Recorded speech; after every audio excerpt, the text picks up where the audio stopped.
बात करेंगे झारखंड की उस सरकारी कंपनी की जो कभी देश के बड़े बड़े प्रोजेक्ट्स की रीढ़ मानी जाती थी, लेकिन अब उसको बंद करने की तैयारी तेज हो गई है। जी हाँ, हम बात कर रहे हैं HEC की, हैवी इंजीनियरिंग कॉरपोरेशन की। बता दें, लगातार 7 साल से भारी घाटा, मशीनें ठप होने की कगार पर, कर्मचारियों को महीने से सैलरी नहीं, देनदारी 4000 करोड़ के पार और सबसे बड़ा सवाल, क्या HEC को बंद किया जा रहा है? तो चलिए जानते हैं पूरा मामला क्या है।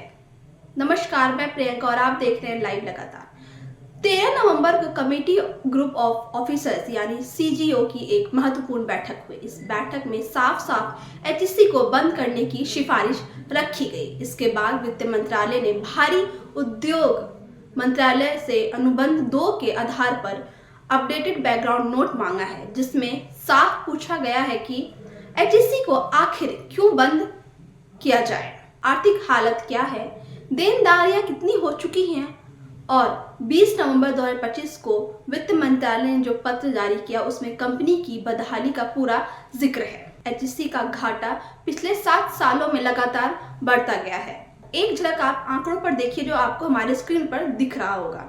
यह आंकड़े साफ दिखाते हैं कि कंपनी की हालत साल दर साल बिगड़ती गई और सिर्फ घाटा ही नहीं, कंपनी की देनदारी 4300 करोड़ तक पहुंच गई है। कार्यशील पूंजी यानी वर्किंग कैपिटल पूरी तरह से खत्म हो चुकी है। HEC के CMD कपिल मूर्ति कहते हैं कि कंपनी का कामकाज बंद नहीं होगा, लेकिन जमीनी सच ये है कि मशीनों के संचालन के लिए कच्चा माल यानी रॉ मटेरियल खरीदने तक का पैसा नहीं है। कर्मचारियों को वेतन महीनों से नहीं मिला है, नेटवर्थ नेगेटिव हो चुका है, खरीदारी और उत्पादन दोनों लगभग ठप हो चुके हैं। जहां कभी HEC के प्लांट्स में दिन भर मशीनें चलती थी, आज वहां खामोशी ज्यादा और काम कम दिखता है। हालांकि यह पहली बार नहीं है। साल 2021 में भी HEC को बंद करने की सिफारिश की गई थी, फिर साल 2023 में भी। इस बार 3 बड़ी कमेटियों ने एक ही सुर में बोले। सार्वजनिक संपत्ति प्रबंधन विभाग, भारी उद्योग मंत्रालय, वित्त मंत्रालय के प्रतिनिधि, इन सभी ने कहा है कि HEC आर्थिक रूप से अस्थिर हो चुकी है, बंद करने का विचार हो। यानी कई स्तरों पर कंपनी को बंद कराने का दबाव बढ़ चुका है। दिल्ली में भारतीय मजदूर संघ की राष्ट्रीय परिषद की बैठक हुई, जिसमें 42 यूनिट्स और 150 पदाधिकारी शामिल हुए। यहाँ 2 बड़े नेता मौजूद थे, रमाशंकर प्रसाद, वेणुकांत। इन्होंने सरकार से कहा है कि HEC को बचाया जाए, नहीं तो हजारों परिवार सड़कों पर आ जाएंगे। उन्होंने 3 मंत्रालय से मुलाकात की, जिसमें थे रक्षा मंत्रालय, श्रम मंत्रालय, भारी उद्योग मंत्रालय। मजदूर नेताओं ने कहा वेतन का भुगतान तुरंत किया जाए, कंपनी के लिए जरूरी सपोर्ट दिया जाए।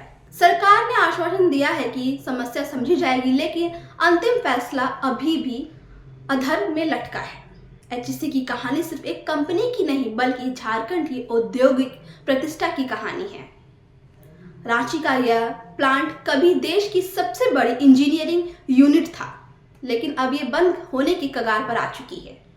अभी तक अंतिम फैसला नहीं आया है, लेकिन कागजों में बंद करने की प्रक्रिया शुरू हो चुकी है। आप HEC के भविष्य को कैसे देखते हैं और आपकी हमारी इस वीडियो को लेकर क्या कहना है, हमें कमेंट में राय जरूर बताएं और ऐसी तमाम खबरों से जुड़े रहिए हमारे चैनल लाइव लगातार के साथ। लाइव लगातार के वीडियो को लाइक करें, सब्सक्राइब करें और बेल आइकन को दबाना न भूलें।